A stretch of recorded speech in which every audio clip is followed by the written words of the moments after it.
Hello, my name is Erica Tedian. I am a Master's of Science nursing student at Regis College, pursuant of my Psych Mental Health nursing degree. I've been an ICU nurse for the past 15 years, and the proposal that I am giving to you today is something that is very near and dear to my heart, and that is compassion fatigue in the ICU setting. Compassion fatigue is a phenomenon that can occur in any nursing setting due to working in stressful and emotionally intense working environments. Compassion fatigue has also been known as the emotional cost of caring and is associated with both secondary traumatic stress and burnout due to prolonged exposure and investment in patients and families experiencing horrible and unsettling events. Symptoms of compassion fatigue are physical, mental, and emotional, and they also can drastically affect the working environment, such as decreasing a nurse's job satisfaction, increasing turnover rate, missed days of work, and decreasing a nurse's productivity. Nurses can offset compassion fatigue and develop compassion satisfaction and resilience through education. While compassion fatigue is getting increasing attention in the healthcare field, especially in emotionally vulnerable specialties such as mental health, pastoral care, and social work, little research has been done on how ICU nurses are affected by continuous empathetic interactions and the results on the nurse's physical, mental, and emotional well-being. Understanding the impact compassion fatigue can have on the nurses on a physical, personal, and professional level, especially in acute care settings, bring the following research questions. Are ICU nurses at an increased risk for compassion fatigue? What does compassion fatigue look like in the ICU nurse? And what are some ways to prevent and treat compassion fatigue for nurses in the ICU setting?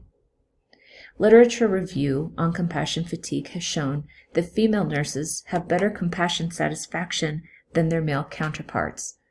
Age of nurses and length of time working also has direct effects on both compassion fatigue and compassion satisfaction. Purvis and colleagues showed that in a neuroscience ICU setting, older nurses and those working in the profession longer showed more compassion satisfaction and resilience than the younger nurse population. Walden and colleagues have shared that younger nurses have the highest burnout rates in the nursing population. Leadership also plays a key role in nursing compassion satisfaction and developing compassion fatigue. When nurses do not feel supported by leadership, it can lead to a sense of being alone and inevitably fosters a nurse to develop compassion fatigue. Organizations can make a stronger impact on ICU nurses and compassion satisfaction by helping improve the work environment and unit culture. Many interventional strategies on how to prevent and treat compassion fatigue in the ICU setting population have been shown throughout recent literature.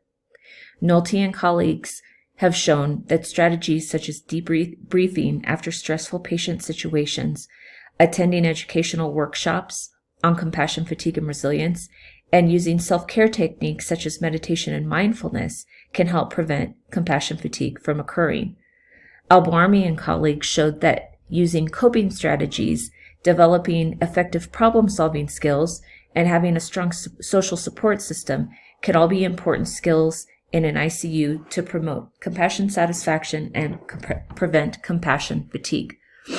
Purvis and colleagues also suggest routine screening for compassion fatigue and the neuroscience nursing satisfaction to help those that might be at risk and intervene as soon as vulnerability is detected. Coaching for providers, providing classes for staff, developing support groups and counseling services can also help those that are currently suffering from compassion fatigue. The purpose of this research study is to identify if ICU nurses are at an increased risk for developing compassion fatigue, as well as to find out ways to prevent compassion fatigue from occurring and sharing interventions to help one whom is a victim of compassion fatigue heal. There are some gaps in literature in regards to my research study. No direct studies have been done that show if ICU nurses are at an increased rate of developing compassion fatigue than nurses in other inpatient settings. No research shares how incorporating educational tools to offset compassion fatigue in the younger ICU nursing population will help to prevent it from occurring. No research done indicates if the area the nurse is working in has a direct effect on his or her level of compassion fatigue. And it's also difficult to ascertain from the previous research studies if they truly represent the ICU nursing population. The study in which I am conducting will be a quasi-experimental design. The reason why I have chosen this is because it identifies causal relationships and examines significance of causal relationships. It's going to be looking at the human behavior in response to the nurse's exposure to trauma. The other reason I have chosen this type of research design and method is that no manipulation or control of variables will be needed. Gene Watson's theory of human caring will also fit into this evidence-based project wonderfully, as it explains the complexity of caring, which includes empathy and interpersonal relationships. This can be tied into the education portion of this project in ways to find and develop resilience in the presence of stress and trauma. Participants will be recruited by purposive sampling by their unit directors, unit-based educators, and direct supervisors from the only Level 1 Trauma Center in New Mexico. 75 nurses working amongst 3 specialty ICUs at this major university will be requested to engage in these surveys via email, as well as participate in education per study criteria. Inclusion criteria will include: they must be a registered nurse that have been working in a designated ICU for more than a year. They must currently be working at full-time status, which is 30 hours per week of direct patient care. They will not be eligible for this study if they have not been directly caring for patients at least 30 hours per week. They have only been a nurse for 2 years or less than 2 years. The sample size will ideally be 75% of the total ICU-RN population at this facility, which will equate to about 55 nurses. The setting for this study will be the University of New Mexico Hospital. Surveys will be sent via email, and an informed consent will be filled out and pre-approved by the institution and Regis College. All results will be compiled via confidential questionnaire submission, and the results will remain confidential and they will be kept encrypted. Participants will be made aware of the privacy standards and why the study is being conducted, as well as dispersing research results after the completion of the study.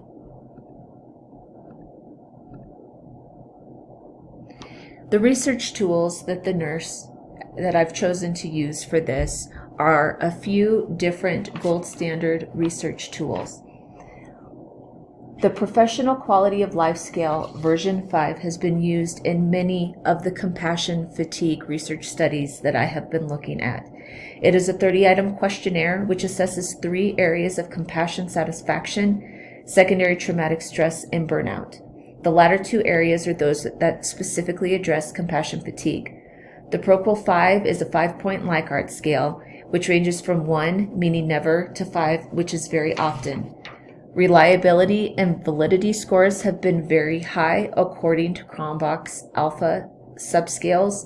They are anywhere between 0.72 to 0.87 on a 0 to 1 scale. The other tool that I will be incorporating into this study is the 14-item resilience scale.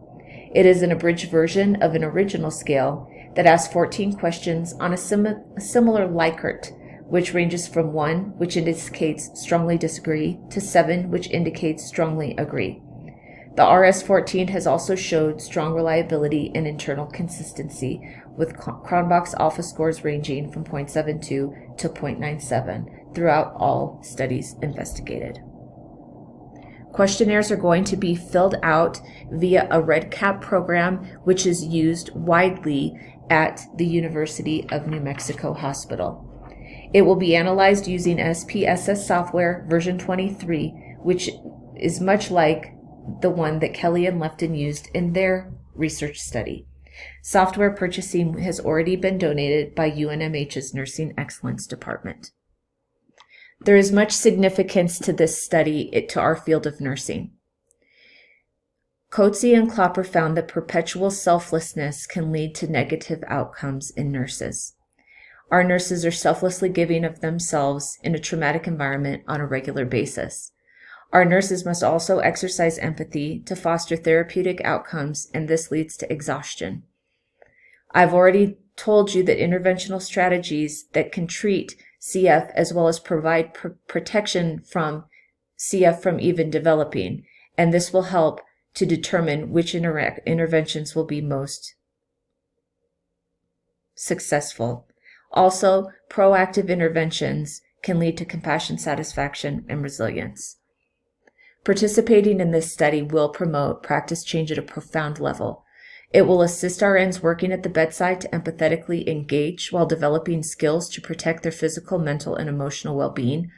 It will increase patient satisfaction, nursing satisfaction, and it will also, at an organizational level, decrease turnover and increase a positive working environment.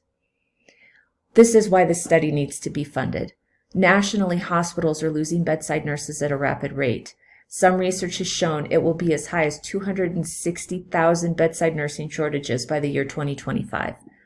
Nurses are also leaving the nursing profession altogether within just a few years of starting their careers due to the increasing rate of burnout.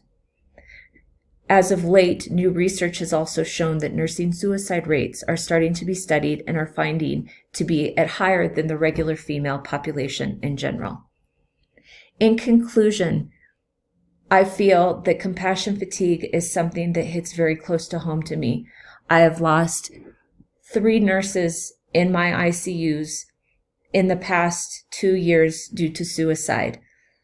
I feel Dr. Naomi Rachel Raymond says it best. The expectation that we can be immersed in suffering and loss daily and not be touched by it is as unrealistic as expecting to be able to walk through water without getting wet.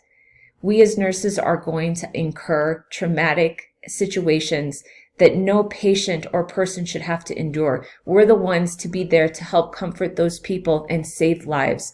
But we need to make sure that we can protect ourselves so that we don't become victims of the awful things that can occur from compassion fatigue.